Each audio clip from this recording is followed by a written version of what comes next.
অস্ট্রেলিয়ার মেলবোর্ন ও সিডনিতে স্টেজ শোতে জায়েদ খানের সঙ্গে ছিলেন চিত্রনায়িকা নুসরাত ফারিয়া।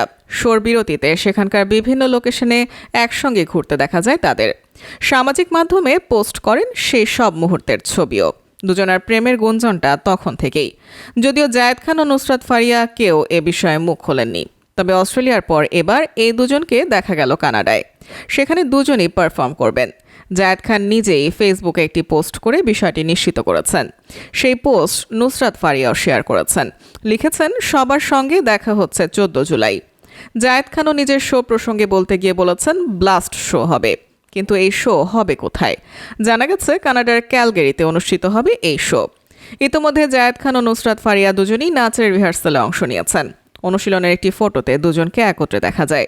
সেখানেও জায়েদ খান জানালেন 2 দিনব্যাপী অনুষ্ঠান হতে যাচ্ছে।